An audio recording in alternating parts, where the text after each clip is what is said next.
In 1983, Nancy Argentino's family hired Richard Cushing, a New York attorney who had spent most of his career defending criminals, to take a second look.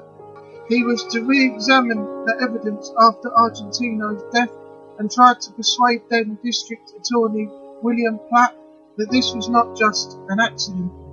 Cushing spent weeks in Allentown, Pennsylvania, visiting scenes, studying the case, records and interviewing witnesses. He believed that there was enough to take it to a grand jury as a murder case, but William Platt thought otherwise. Richard Cushing claimed in his statement, "I was stonewalled at every turn. It became pretty clear soon that Platt had no intention of presenting the evidence that I amassed. All the pieces were there. There was enough to take it before a grand jury in 1983.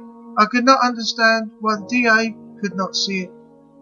30 years later, the case was still unsolved, but an opportunity for the case to be reopened presented itself. The man responsible for the original autopsy, Dr. Isidore Mikalakis, in 1983 commented to the Morning Call about the investigation. He said, "The clear-cut forensics weren't there, but the suspicion was there. I did not have a clear-cut case. It was a very worrisome case. Obviously, there was enough there to arouse my suspicion, but not enough to take it to trial." Mikalakis would later say, "Just because she was beaten doesn't mean she was beaten to death."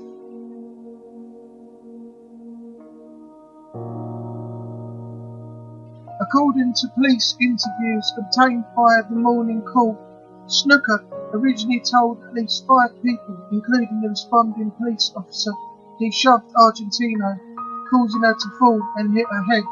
He later told police he was misunderstood and Argentino slipped and hit her head when they stopped along the highway to go to the bathroom.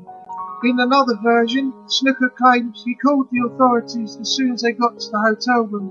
In his autobiography, Superfly, the Jimmy Snuka story, written by John Chapman, he claims that after coming back from the TV taping, he was surprised to find her still sleeping, and that's when he called for help. The variety of stories, not claiming they're true or even false, about what he did with Nancy Argentino or how she got injured, from excessive horseplay amongst them to a lover's quarrel where accidents happened, to her simply slipping and falling. All of these defences were given in Snuka's autobiography, plus various interviews and other sources such as what Snuka supposedly told the nurses in the ER and what they reportedly overheard him say. It should also be noted that Snuka allegedly regularly abused his wife Sharon physically and sent her to the hospital 5 months after Argentino's death. According to a criminal complaint, there are photos and notes of these injuries taken by Debbie Rogers, the wife of Snuka's manager, at the time the legendary nature boy Buddy Rogers. From the autobiography Superfly, the Jimmy Snuka story by John Chapman, at the funeral, I told her mother and father how sorry I was about her death. What else could I possibly say? Argentino's oldest sister, Lorraine Salome, remembers differently. He came there in shorts and didn't say anything to my mother. He did not express his apologies or sympathies. So that now adds to more of the prophets and stories. So make of that what you will.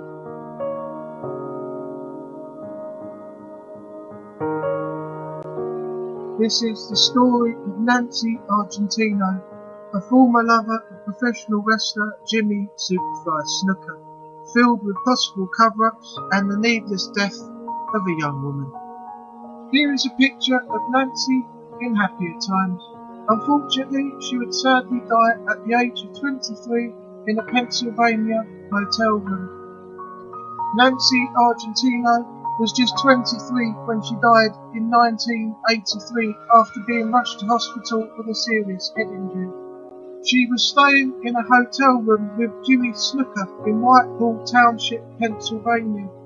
Argentino from Brooklyn, New York, was Snuka's mistress and travelled alongside him on the pro wrestling circuit whenever Snuka found himself in the Northeast.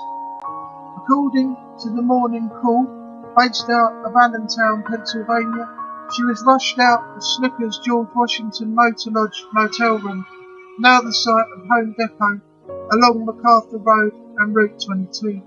On May 10, 1983, Snuka, a married man, had returned from a World Wrestling Federation taping at the Allentown Fairgrounds to find Argentino gasping for air and oozing yellow fluid from her mouth and nose.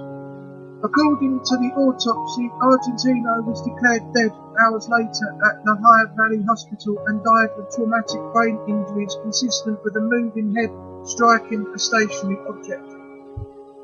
The findings showed that she had more than 24 cuts and bruises, a possible sign of mate abuse, on her head, ear, chin, arms, hands, back, buttocks, legs and feet.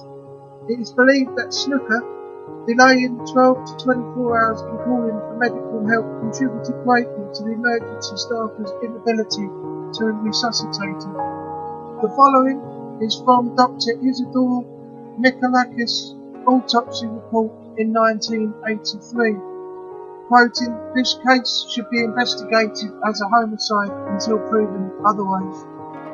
This was followed up later by Deputy Lehigh County Coroner Wayne Snyder, who said, "Upon viewing the body and speaking to the pathologist, I immediately suspected foul play and so notified the district attorney."